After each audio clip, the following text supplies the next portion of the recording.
Olá, bom dia! Bem-vindo ao Agronacional. É um prazer te ter aqui de novo. E você vai ver daqui a pouco. Agricultura, pecuária e floresta numa mesma área. Essa possibilidade existe e traz benefícios não só para o meio ambiente, mas também para o bolso do produtor. São os chamados sistemas integrados. Para fazer o manejo de milhares de ovos, é preciso aliar duas vertentes, mão de obra e tecnologia. Por isso, comparamos a diferença do manejo dos ovos entre as granjas convencional e automatizada. Meu pai adquiriu essa propriedade em 1961. Eu praticamente nasci, na fazenda. Temos um ciclo de cria e recria muito bem estabelecido. A propriedade, a Fazenda Cachoeira, ela está numa área bastante acidentada. Então, desde o começo, nós sempre tivemos um foco muito na pecuária para aproveitar essa área. Como a gente teve uns resultados muito bons aí nesse meio tempo aí desses 9 lotes que a gente fez, o próprio técnico da empresa fez uma proposta se nós não quiséssemos mudar de atividade e passar para a produção. E assim ele adquiria essa bagagem genética de cavalo trazida de Portugal, trazida da Espanha, trazida para a região. Ele adquiria essa bagagem genética, ele trazia para eles e repassava para os primos. Eram vizinhos e eles eram muito amigos.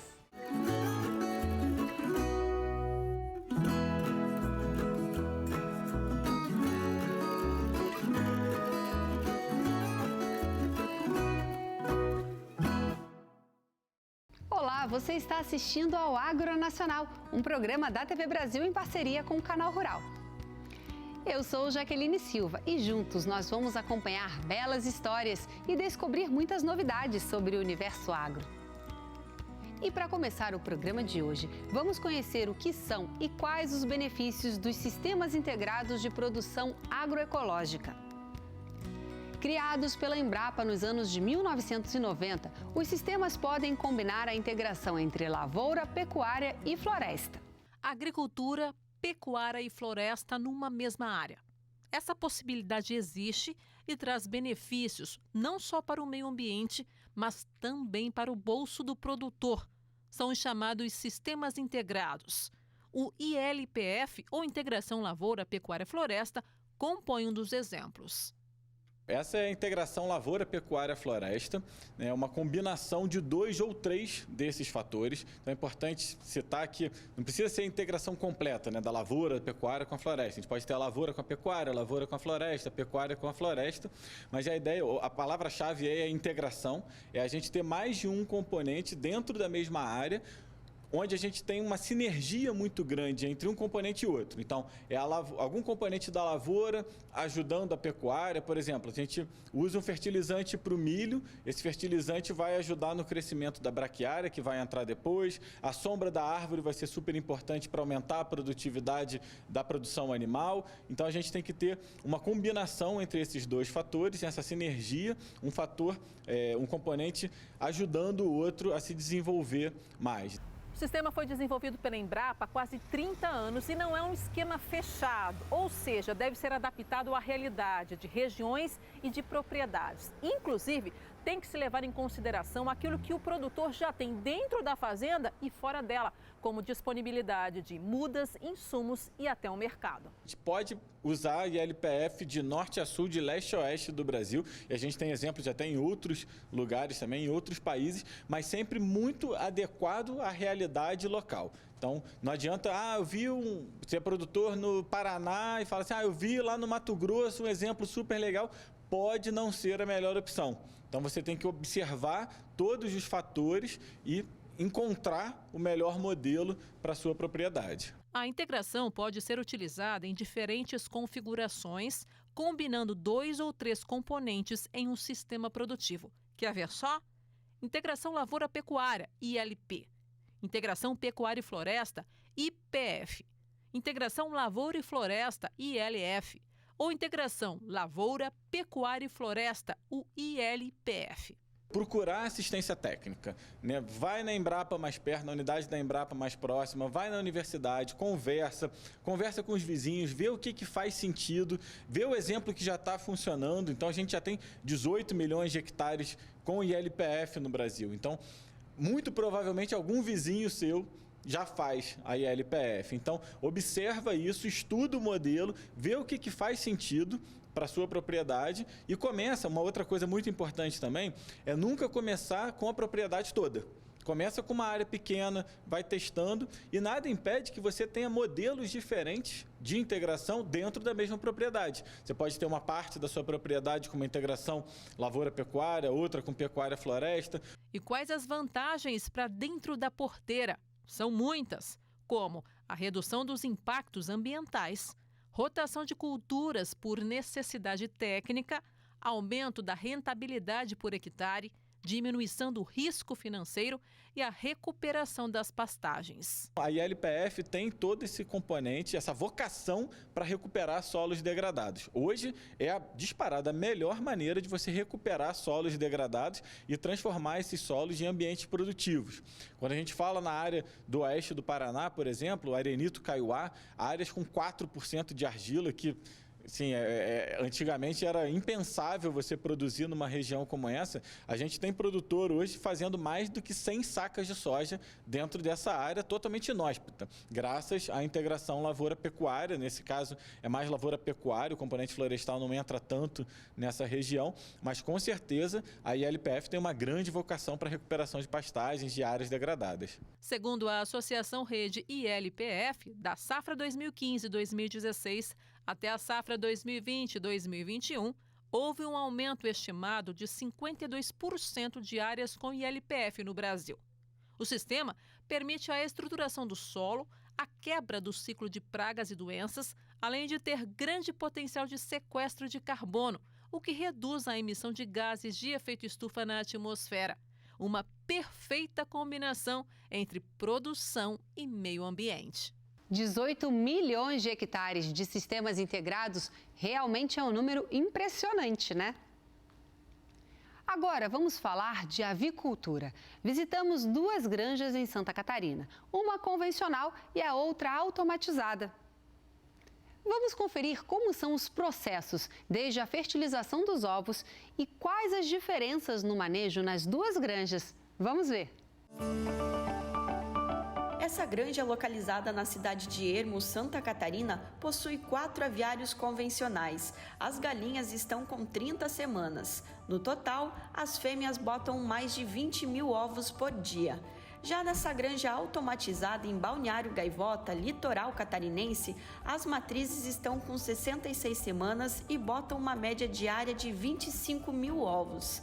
Mas para fazer o manejo de milhares de ovos, é preciso aliar duas vertentes, mão de obra e tecnologia.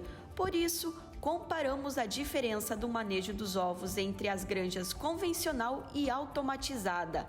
Antes de mostrar essas diferenças, vamos entender didaticamente como acontece a eclosão, ou seja, como a galinha bota o ovo. A eclosão é quando o galo está no seu ideal de fertilidade, na fase melhor da vida dele, e que é onde ele está nesse momento, e ele sobe em cima da galinha, a galinha direciona a cloaca dela em direção à cloaca do galo, e eles unem essa cloaca e conseguem fazer a fecundação, a fertilização do ovo, e o ovo fica fecundado. A partir da eclosão, a galinha logo vai precisar do ninho. Há ninhos tanto na granja convencional como na automatizada. Isso não muda. No ninho tem o tapete emborrachado, que vai, quando o ovo cair, ele não vai cair numa superfície que vai quebrar. E ele rola até uma esteira. Essa esteira percorre todo o aviário e o ovo vai ser recolhido no início, na frente do aviário, no final dessa esteira, por um funcionário que vai recolher esse ovo e vai classificar já esse ovo. Quando o ovo chega ali na esteira, quem está recolhendo ele já vai separar os ovos incubáveis, dos ovos comércio, dos ovos trincados, dos ovos deformados, 2 gemas. Ovos trincados, deformados, 2 gemas, comércio, eles não dão eclosão, eles não dão pintinho. Então, eles são separados. O que a gente envia nas bandejas para o incubatório são os ovos incubáveis, que esses sim vão gerar um pintinho lá que vai para o frango de corte. E é nessa classificação que há diferença. Na granja convencional há um ninho mecânico, mas a coleta é manual. Ou seja, é recolhido ovo por ovo e colocado na bandeja. A gente divide a esteira em horários para não acumular muito ovo. E daí, cada horário, o funcionário vem e começa a classificar.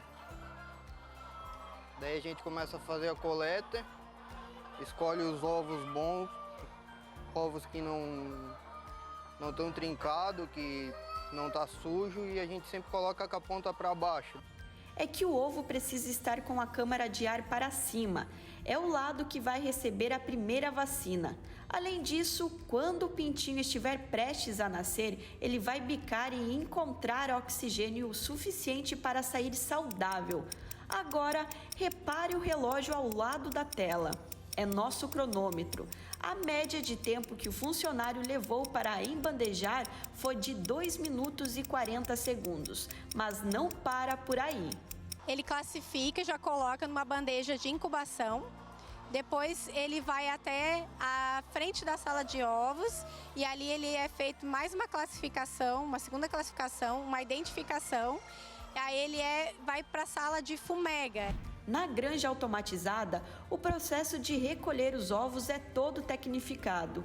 Há uma esteira que recolhe os ovos dentro do ninho. A contagem dos ovos começa por esse sensor. A esteira vai passando de aviário por aviário até chegar no último percurso, a bandeja. O equipamento coloca automaticamente o ovo com a parte arredondada para baixo. Aí pela bandeja a gente controla aqui o caminho do ovo. Ela cai nesses rolos que vai posicionar o ovo para ele cair de bico para baixo. Porque se ele cair com o bico para cima, o pintinho acaba não nascendo. Aí ele tem uma questão de peso, que é onde a parte mais pesada cai para baixo. E tem a gente diz gravidade, né? Mas geralmente é o peso que faz esse processo de virada de ovo. Aí ela segue, cai nos copinhos aqui, que vai até o final, até chegar nessa máquina que suga o ovo. O sugador recolhe de 45 em 45 ovos, deposita na bandeja em 2 partes. Após o processo, o ovo vai para o carrinho e para a fumega. Esse processo dura em média 10 segundos. Em dias de pico, passam por essa esteira aqui mais de 45 mil ovos por dia. No caso aqui dos funcionários, a missão deles é retirar os ovos quebrados, trincados, para ser descartado para o lixo. Já os ovos que são sujos, eles vão para a limpeza. Após a limpeza, esses ovos são demarcados para ir ao incubatório. Tudo é separado para garantir que não haverá contaminação. O processo é o mesmo tanto na granja automatizada como na convencional. Na granja convencional, são feitas 5 coletas por dia, enquanto na granja tecnificada, o ciclo é contínuo até o final da tarde. Após todo o processo, os ovos seguem para o incubatório.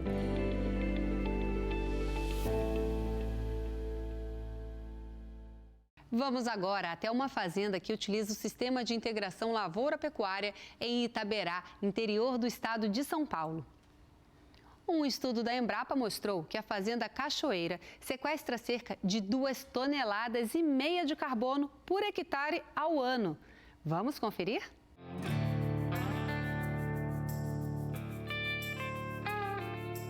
Meu pai adquiriu essa propriedade em 1961. Eu praticamente nasci, na fazenda. Temos um ciclo de cria e recria muito bem estabelecido. A propriedade, a Fazenda Cachoeira, ela está numa área bastante acidentada. Então, desde o começo, nós sempre tivemos um foco muito na pecuária para aproveitar essa área. E sempre, já na época do meu pai, respeitando muito essas áreas mais difíceis, mantendo a mata virgem. Então, de uma maneira simplista, nós temos 1/3 de área ainda de mata virgem preservada, nós temos 1/3 de pastos, pastos o ano todo, e nós temos 1/3 de área de agricultura no verão, onde a gente faz uma cultura de inverno voltada para a pecuária. Por isso que a gente faz uma integração lavoura e pecuária. e simplificando os números, são mais ou menos 1.000 hectares, os três, ou seja, são 3.000 hectares divididos nesses três segmentos. O sequestro de carbono nessa fazenda foi algo que nós sabíamos que existia e ficamos muito felizes, junto com o projeto da Corteva, de não só documentá-lo e vê-lo, mas sim também de mostrar para os meus colegas pecuaristas e para a sociedade civil que o que nós fazemos não é prejudicial ao meio ambiente, muito pelo contrário, ele ajuda o meio ambiente. Em primeiro lugar, nós passamos por uma auditoria por parte da Corteva, junto com a Embrapa, para ver se a nossa propriedade se encaixava dentro das normas estipuladas. Então, em primeiro lugar, nós nos sentimos bastante felizes e honrados em ser aprovado, em poder participar desse grupo seleto. O segundo passo foi, evidentemente, o trabalho de medir e ver qual é a nossa geração de crédito de carbono na propriedade. Nós utilizamos uma metodologia que se chama MRV, Monitoramento, Relato e Verificação da pegada de carbono, das emissões, do balanço de emissões. Utilizamos a ferramenta que se chama GHG Protocolo. Essa ferramenta é reconhecida pelo Instituto Mundial do Clima, pela ONU, enfim, é uma ferramenta crível que a gente pode utilizar, que não vai ter um questionamento científico, para que esses números pudessem vir à tona. E quando a gente aplicou o GHG aqui na fazenda, a gente utilizou o histórico de 20 anos dessas áreas, os insumos que são usados, o gasto de diesel, o manejo que é feito, as tecnologias do Grupo ABC, da agricultura de baixo carbono, que são utilizadas aqui. Então nós constatamos que a fazenda hoje sequestra em média, no ano safra que a gente calculou, 2.500 toneladas de CO2 equivalente por ano. Certo? Ou seja, ela faz um papel bem interessante. Apesar da pecuária que ela tem, emite metano, mas todo o manejo que ela faz sequestra carbono em solo. A Corteva está se preocupando hoje em colocar uma chancela, trazer um selo para falar, essas fazendas estão fazendo o seu trabalho muito bem feito. A gente acredita que nos próximos 6 meses a gente já vamos ter as primeiras fazendas certificadas. Esse processo demorou praticamente 1 ano e meio. E foi muito interessante acompanhar até os nossos colaboradores no sentido de entender o que significava fazer o sequestro de carbono na nossa propriedade.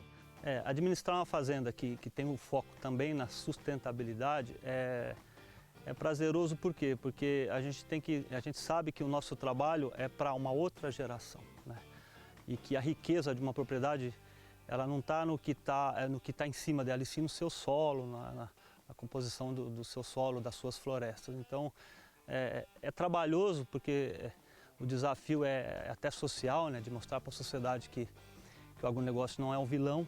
Mas, por outro lado, é muito prazeroso porque você consegue notar as diferenças dentro da sustentabilidade, tanto na fauna, na flora, no próprio bem-estar animal. É um conjunto de ações que no final é muito prazeroso de gerenciar. Para nós chegar no ponto que nós estamos hoje, não foi uma jornada de 1 ou 2 anos, é uma jornada de mais de 20, 30 anos.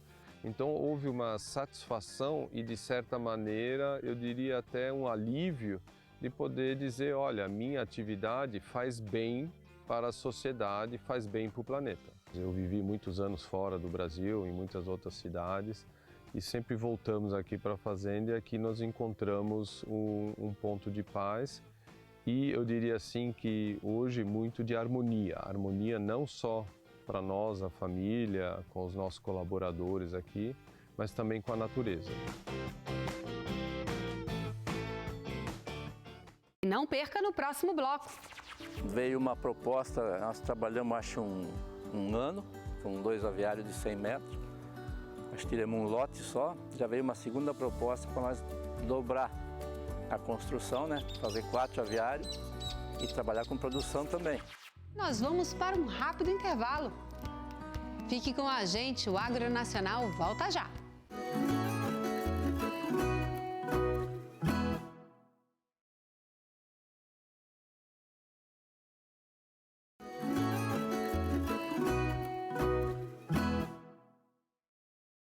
Estamos de volta com o Agronacional.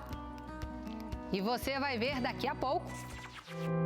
O cavalo, ele realmente é o elo entre o ser humano e a natureza. A gente sabe da importância do cavalo para o cotidiano do ser humano. Agora nós vamos até Santa Catarina, conhecer a história do seu Justino, um avicultor apaixonado pelo trabalho e que está no ramo desde 1997. Com muita dedicação e senso empreendedor, o premiado avicultor expandiu sua produção e hoje conta com 6 granjas. Vamos conferir.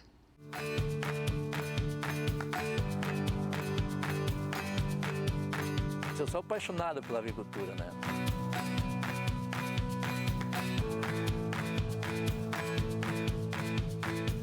E sempre tive a intenção de mexer com granja. E lá em 96 eu conheci o Pedro Miller, que era técnico do frango de corte da região aqui. É o que até hoje já faleceu, né? Mas através dele, eu em 97, né, decidimos construir e nós começamos a construir. Como o meu sogro já tinha primeiras granjas, ele foi um pioneiro aí na parte da época do troca-troca.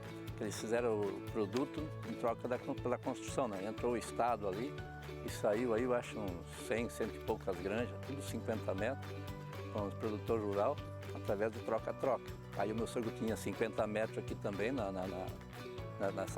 nesse local, me convidou para vir para cá. Aí eu construí uma granja de 100 metros daqui e nós tocamos 150 metros. Eu toquei 1 ano e meio, com frango de corte. Acho que tiramos 8, 9 lotes. E como a gente teve uns resultados muito bons aí nesse meio tempo aí desses 9 lotes que a gente fez, o próprio técnico da empresa fez uma proposta se nós não quiséssemos mudar de atividade e passar para a produção. Aí realmente nós tínhamos que investir, estava na época de investir, naquela época a gente era mais jovem ainda, né? Aí a época boa de se investir. Aí ele veio com a proposta de nós, de 100 metros, passar para 200 metros. Eu tinha 150. Aí nós construímos mais 50. E em 99 nós já fizemos as primeiras lotes de produção. Em seguida veio uma proposta, nós trabalhamos acho um ano, com 2 aviários de 100 metros. Nós tiramos um lote só, já veio uma segunda proposta para nós dobrar a construção, né? Fazer 4 aviários e trabalhar com produção também, continuar com a produção. Aí nós também, eu com o sócio com o meu sogro, né? Meio a meio, nós fizemos 4 granjas e trabalhamos 6 anos com produção. E só ali, né? Depois dessa parte de 6 anos, tivemos uma próxima proposta para nós trabalhar com recria. E nós temos 4 granjas de 150, aí tem uma de 120 e uma de 100. Era o que eu pude fazer dentro do espaço que eu tinha. Nós somos os pioneiros dentro da empresa, que a empresa criava toda as matrizes, toda a produção era feita na granja própria, né? E nós somos os pioneiros, somos os primeiros a ir para o campo. Até na época nós tivemos bastante dificuldade, né? Porque o pessoal não acreditava, tinha medo que não ia ter resultado. E no primeiro lote a gente conseguiu ter uns resultados bons. Então, nós ganhamos bastante prêmio aí. Ganhamos bastante prêmio. Desde da produção, na época da produção nós trabalhamos 5 anos. Não sei se é verdade, né? Mas depois eles vão dizer se é verdade ou não, né?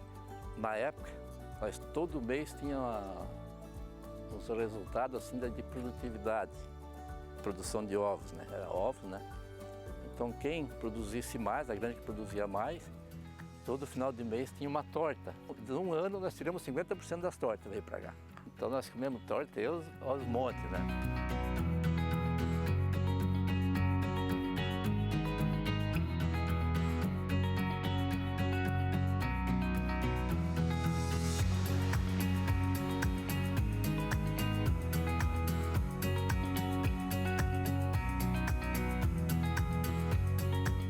Vou dar uma alfinetada no Biava, né?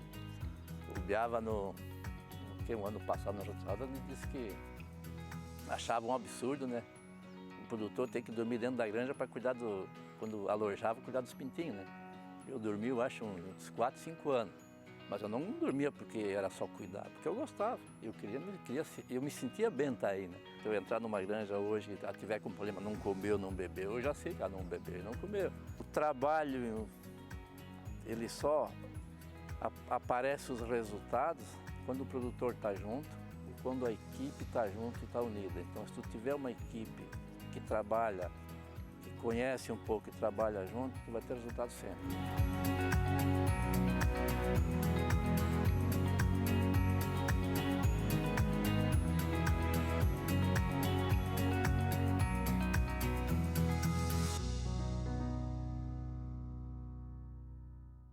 Agora nós vamos viajar para o passado com a bela história da fazenda Engenho de Serra e da família Campos Meireles.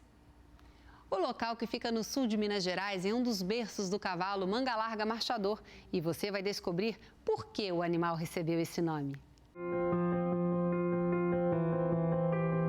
O cavalo, ele realmente é o elo entre o ser humano e a natureza. A gente sabe da importância do cavalo para o cotidiano do ser humano.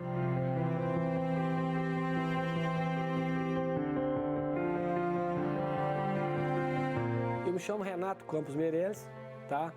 Eu sou filho de Francisco Roberto Meireles de Andrade e Sônia Campos Meireles. A minha mãe hoje é atual proprietária, né, juntamente com a família, da Fazenda Engenho de Serra, que é um dos berços da raça manga larga marchador, tá? Está localizada em São Vicente de Minas, sul de Minas. Eu sou a 6ª geração do Barão de Alfenas e eu sou a 10ª geração dessa fazenda. Porque, na realidade, o patriarca da nossa família veio 10 anos antes do patriarca da família Junqueira, que é o João Francisco Junqueira, para o Brasil. Na América do Sul não tinha animais, tá? Não tinha cavalos, animais cavalos equinos e equinos, né? Os primeiros animais que vieram para cá, conforme a história, vieram em 1500. O primeiro patriarca da nossa família, conforme eu falei, chamava Capitão Antônio de Brito Peixoto, tá? Ele era casado com Maria Moraes Ribeiro. Ele veio por volta dos relatos de 1729. Ele veio de Braga, em Portugal. Meu nome é Roberto Campos Meireles, eu sou filho do Francisco Roberto Meireles de Andrade e Sônia Campos Meireles. Meu pai é a 5ª geração de descendentes do Barão de Alfenas e nós estamos aí no mundo do cavalo desde os primórdios aí. Gabriel Francisco Junqueira, o Barão de Alfenas, casou aqui em São Vicente de Minas, na Capela do Espírito Santo, em 1808. Né? A bisneta dele foi casada com meu bisavô, Severino Eugênio, né? E vieram morar aqui no Engenho de Serra. Ele casou com a filha da Fazenda Pitangueira. Só que as duas fazendas, a Pitangueira e o Engenho de Serra, pertenciam à nossa família, tá? Então foi o início dos laços de amizade, de relacionamento do Barão, tá? Com as fazendas aqui de São Vicente, 1808. Coincidiu o casamento com a data que a família real veio para o Brasil. Em 1812 que vieram os primeiros animais andaluzes, né, da codelaria ao terra de chão, para cruzar com os animais daqui, tá?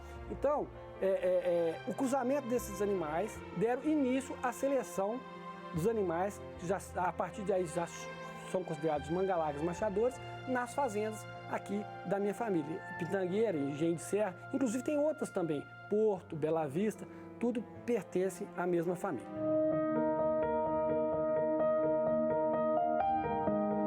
Severino Eugênio de Andrade, que é meu bisavô, tá? É pai de José Ribeiro de Andrade, que é pai de Francisco Roberto Meireles de Andrade, tá? Que é meu pai. Ele foi um visionário, tá certo? Então ele enxergou a necessidade de selecionar animais rústicos, macios, confortáveis, né? De andamento cômodo, com saúde, tá? E para o trabalho e para o lazer, que era a caçada de veado. Esses animais, né? Foram a base da nossa tropa, tá certo? E contribuíram para a formação de várias outras criaturas.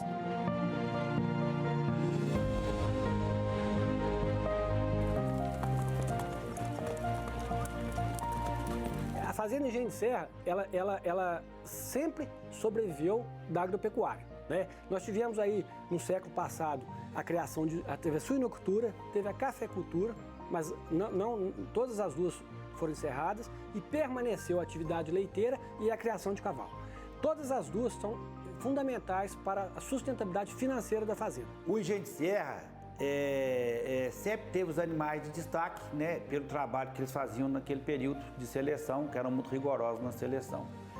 Já passando para o século passado, já no início de 1900, né, os animais de gente serra começaram a se despontar, né, pela qualidade, pelas as virtudes que os animais tinham e pelo trabalho que era feito de seleção.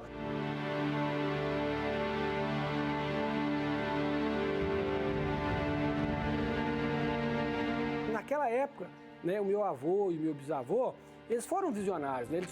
Eles já enxergaram, né, tiveram essa visão de uma seleção de animais que realmente ia atender o que se necessitava na época. E até hoje está aí. Entendeu?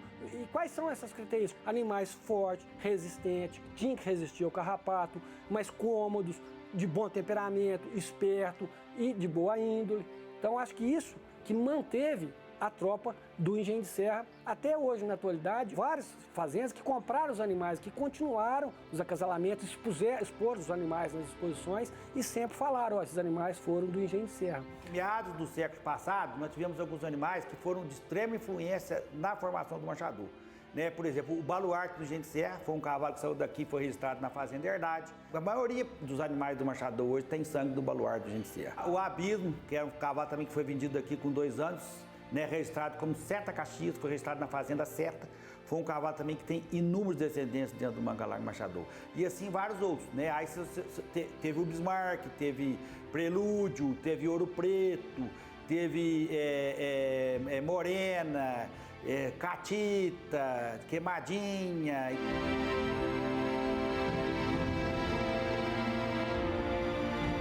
Uma coisa interessante que o nosso pai falava pra gente é em relação ao nome da raça. Por que o nome Manga Larga Machador?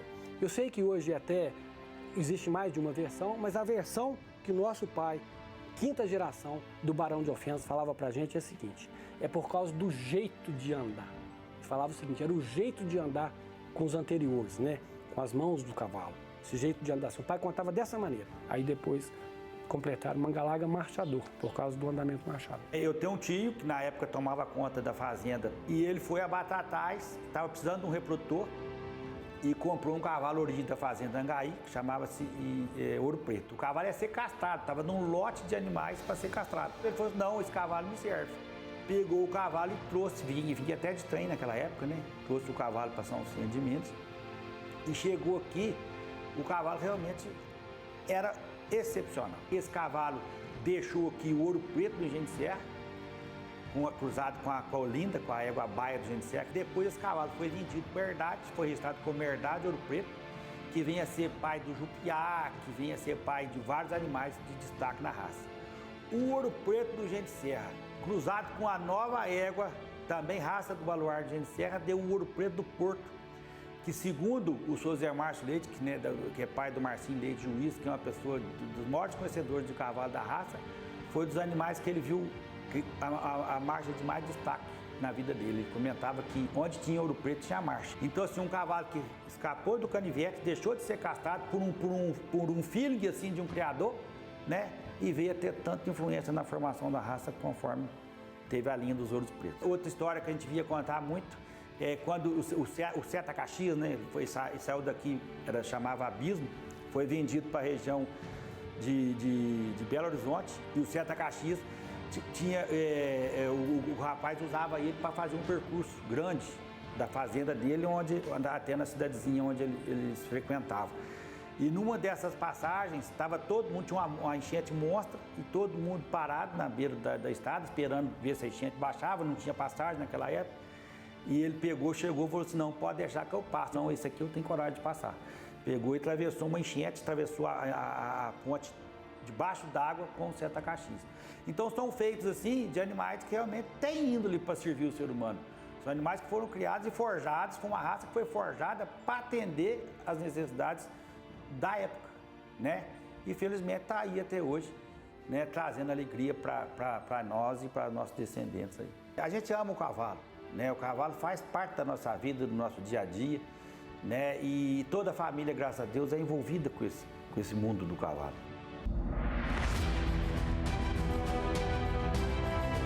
Nós temos um plantel em torno de 120 animais né? E sempre buscando preservar tudo aquilo que nos foi passado de geração em geração, né?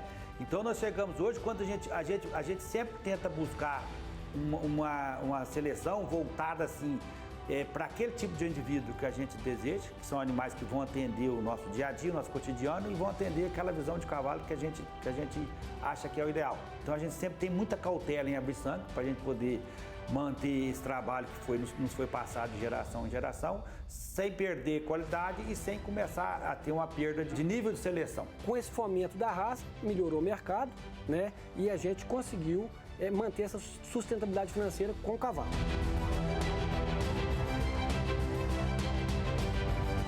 Temos um trabalho hoje bem distinto de marcha picada e marcha batida, né? Hoje a gente consegue, felizmente, ter as duas com qualidade dentro da fazenda e, graças a Deus, temos conseguido os resultados que a gente almeja. Temos conseguido produzir os animais que nos atendem e acreditamos que vai atender aí o futuro do cavalo. Aí. A gente tem que resgatar o que precisa ser resgatado e evoluir no que precisa ser evoluído. O segredo de tudo, para mim, está no equilíbrio.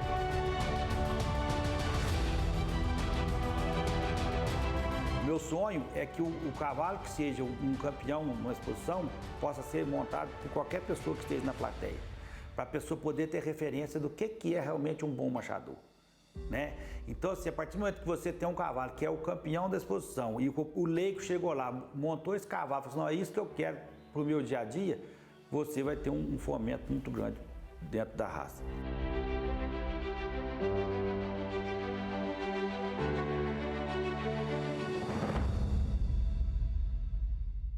Interessante conhecer mais uma história da raça manga larga marchador, considerada a mais confortável do mundo para a montaria. E você vai ver ainda hoje. Logo cedo, a primeira tarefa do avicultor Márcio Forlim é conferir o painel da granja. A temperatura deve estar adequada conforme a idade das aves, mas ele não dispensa o olhar clínico. Chegou a hora de mais um rápido intervalo. Mas não saia daí, porque o Mundo Agro passa por aqui.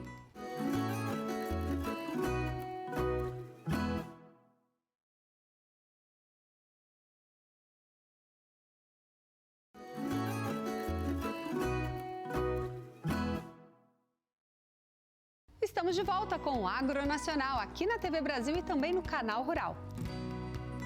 E ainda hoje você vai ver. E aí começou a documentar os cavalos.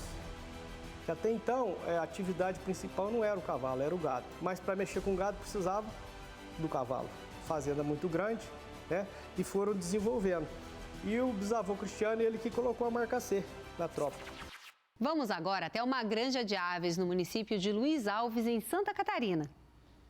Você vai ver como os cuidados com a temperatura, o ar, o ambiente e até a umidade são importantes para evitar o estresse térmico dos animais. Vamos conferir.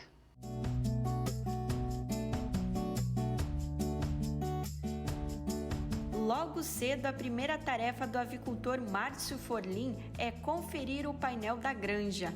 A temperatura deve estar adequada conforme a idade das aves, mas ele não dispensa o olhar clínico. Observar, né, o movimento deles, se está comendo, se está bebendo, se está se movimentando. Sempre olhar assim, mais ou menos 1/3 das aves tem que estar geralmente bebendo e comendo, outras se movimentando. E essa observação é muito importante para prevenir o estresse térmico das aves. Hoje a ave ela não possui glândulas sudoríparas, essas aves, então elas não produzem suor. A única forma delas trocar calor é com o ambiente mesmo, então elas podem trocar calor através da ofegação, né? A ave ela fica ofegante, então a gente sabe que ela está passando calor por essa parte de ofegação. Quando as aves também estão muito amontoadas nas paredes, por exemplo, quer dizer que a ave está tentando trocar calor com o ambiente para tentar ficar mais confortável. Essas aves aqui, elas estão com 32 dias. Conforme o tempo delas dentro do aviário, elas vão aumentando a temperatura? Sim, o início delas a gente tem que entrar com aquecimento e tudo, justamente porque ela é uma ave que ela não gera muito calor, então para manter a temperatura tem que ser usado o aquecimento, né? Então uma ave assim agora, quando ela está com 32 dias, ela já gera bastante calor, né?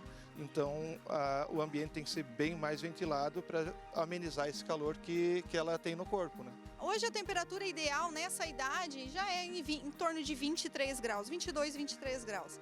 Então o que a gente precisa proporcionar mais para esse frango? Uma qualidade de ar. Então hoje a gente trabalha mais com a questão de ventilação, porque a temperatura corporal do frango nessa idade é 41 graus.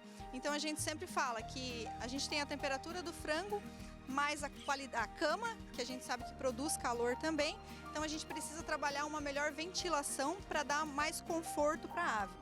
Faz 14 graus aqui na cidade de Luiz Alves, Santa Catarina, uma umidade de 39%. Mas, Thaís, essa umidade é a desejada para o aviário?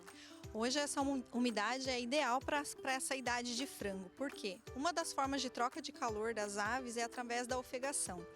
Quando o ambiente está com umidade muito alta, eu preciso que essa ave, na hora de ela troca de calor, ela precisa jogar essa umidade para fora. Se essa umidade estiver muito alta, por exemplo, acima de 70%, isso quer dizer que a minha ave não vai conseguir fazer essa troca de calor com o ambiente, ela não vai conseguir eliminar essa umidade que ela tem corporal, onde faz com que eu fique com a minha ave mais ofegante e pode causar até mortalidade. Os animais apresentam resistência ao calor de acordo com cada semana de criação. Nas 2 primeiras semanas de vida, as aves são mais tolerantes ao calor e essa resistência diminui no decorrer do lote. Quando ela é pintinha, ela precisa dessa temperatura de 33 graus para conseguir manter a temperatura dela corporal. A gente sempre fala que uma das formas da gente ver qualidade de temperatura dentro da pinteira é painel, com certeza, mas é também na cama, porque a gente sempre mede a temperatura do pintinho também através das patinhas, que é onde a gente sabe que ele está confortável.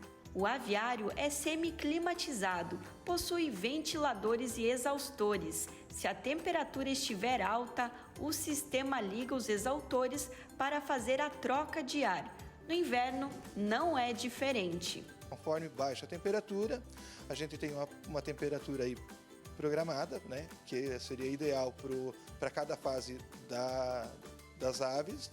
Então, a temperatura baixando, né, do ideal, o painel faz a fornalha ligar para manter a temperatura ideal. O objetivo do produtor é obter uma boa conversão alimentar, ou seja, fazer com que os animais absorvam os nutrientes da ração, produzindo mais carne. A nutrição e o conforto térmico andam juntos. Porque tudo que ele come vira energia, e se eu precisar dessa energia para que o frango produza temperatura corporal para se manter e não trabalhando na ambiência, ele vai aumentar a sua passagem de ração, onde com isso eu vou estar perdendo a ração, né, a conversão alimentar. Então, para isso, a gente dá uma ambiência adequada para ele, para que tudo que ele consuma de ração, ele produza carne.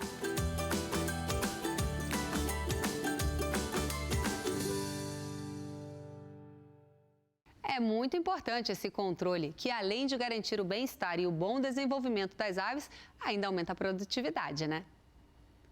E agora vamos até a fazenda Angaí, localizada no município de Cruzília, Minas Gerais. Você vai conhecer a história das famílias Junqueira e Meirelles e o seu pioneirismo na criação do cavalo manga larga marchador.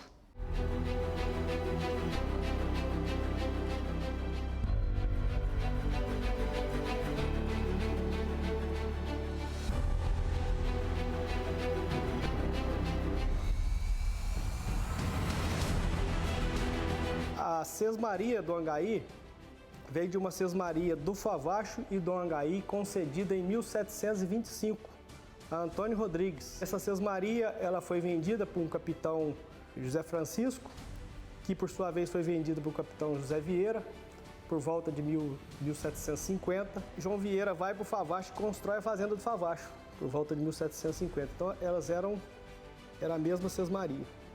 E aqui, entre 750 e 1800, foi adquirida pelo Zé Garcia. Zé Garcia é o nosso pentavô. Ele teve uma filha chamada Mariana, e aí a Mariana casa com um Souza Meirelles. Daí o Meirelles nosso. o Zé Garcia, ele era casado com uma irmã do João Francisco Junqueira, o patriarca da família Junqueira. Então já os filhos já nasceram primo, né? E aí eles começaram a criar cavalo lá e aqui também começou a criar cavalo. Porém, na família Junqueira, tiveram o Barão de Alfenas, que foi deputado, que tinha um acesso direto à coroa, né, ao imperador, e assim ele adquiria essa bagagem genética de cavalo trazida de Portugal, trazida da Espanha, trazida para a região. Ele adquiria essa bagagem genética, ele trazia para eles e repassava para os primos. Eram vizinhos e eles eram muito amigos.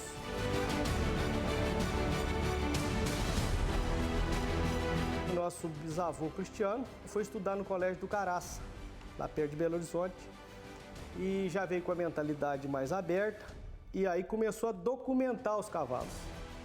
Que até então a atividade principal não era o cavalo, era o gado. Mas para mexer com gado precisava do cavalo. Fazenda muito grande, né? E foram desenvolvendo. E o bisavô Cristiano, ele que colocou a marca C na tropa.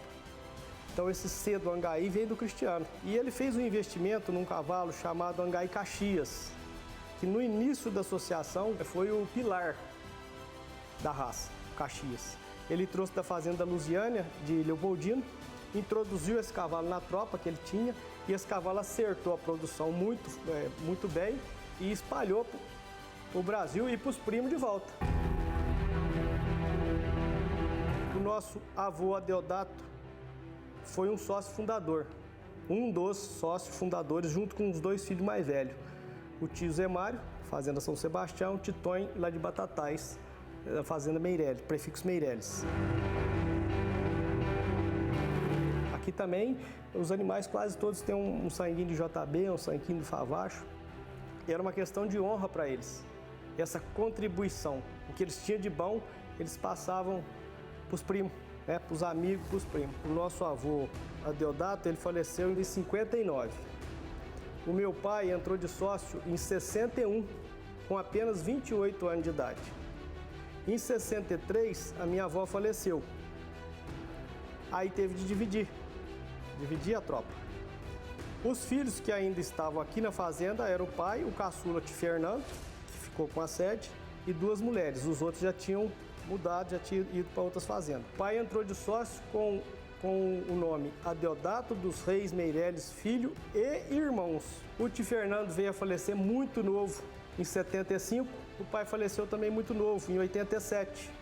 Aí foi preciso fazer o inventário. O prefixo ficou para nós, para o meu pai, e a tia Edmeia abriu o prefixo Rio dos Homens. Eu sou neta, bisneta, tataraneta, tudo de Angaí. Meu esposo morreu muito cedo, então quem assumiu a fazenda fui eu. Conheci muitos exemplares do Angaí, da Mineira, mãe do Miron.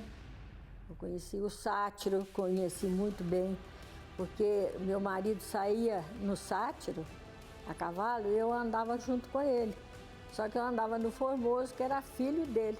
Quando o Miron veio para cá, porque o Miron foi domesticado lá na Fazenda das Posses, que pertencia ao Angaí. Meu marido, Fernando, foi lá, achou que o cavalo, que ele era filho do Miron com a Mineira, que era uma das éguas pilares da fazenda.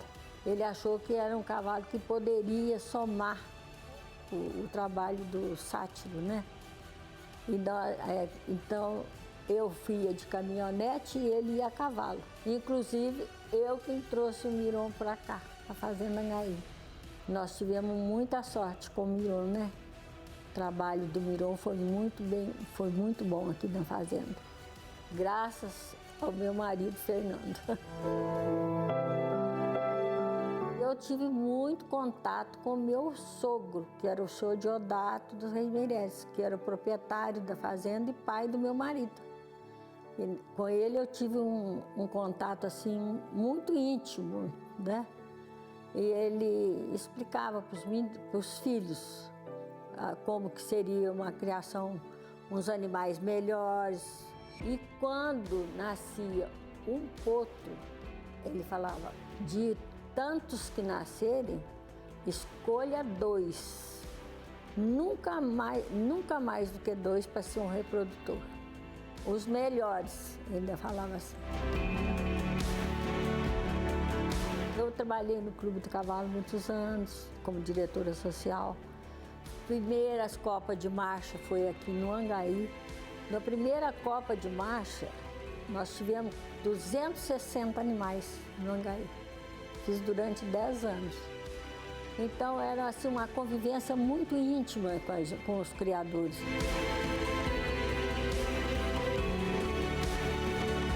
Meu nome é Tiago Arantes Junqueira Meirelles, eu sou a 8ª geração da família Angaí, sou neto da vô Zélia e também sou neto do vô Zé Mário, que vem a ser irmão do vô Datinho. Então eu tenho a família Meirelles no sangue pelas 2 partes, tanto de pai quanto de mãe. A visão que eu tenho para a nossa tropa, para o nosso cavalo hoje, é que a gente tem que buscar evoluir sempre tentando manter a essência. Então a gente, durante a seleção, a gente sempre vai dar muito valor pelo animal de sela, um animal bom de temperamento, um animal versátil que vai tanto na lida do campo, tanto no lazer, numa cavalgada, que serve tanto numa caçada.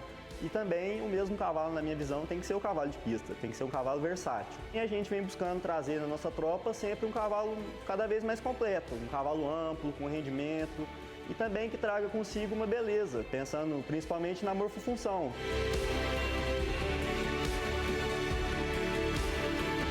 Eu acho que toda essa disseminação genética, essa evolução que a nossa raça teve, ela é completamente beneficente para todos os lados. Seja para quem recebeu, para quem espalhou genética.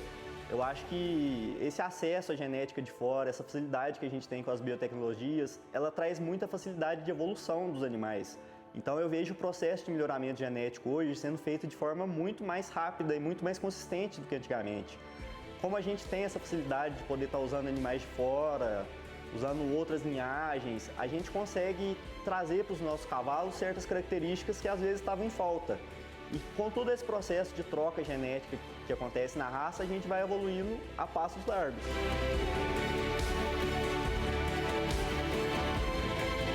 E a gente continua do mesmo jeito, selecionando cavalo no serviço. A gente a prioridade nossa é o cavalo de serviço, o cavalo que nos atende. Enfim, a história vai estar escrita por muitos anos aí. Eu quero dar continuidade. Tenho certeza que nas outras linhagens tem descendentes que vão dar continuidade também. E, na minha opinião, a raça sempre vai evoluir mais e mais. Vamos conseguindo aí juntar no nosso cavalo, fazer um cavalo cada vez mais completo, um cavalo que sirva para a família, que sirva para a pista, que sirva para a função. Enfim, um cavalo que agrade a todos os públicos e uma raça consistente, evoluída e que com certeza tem muita qualidade.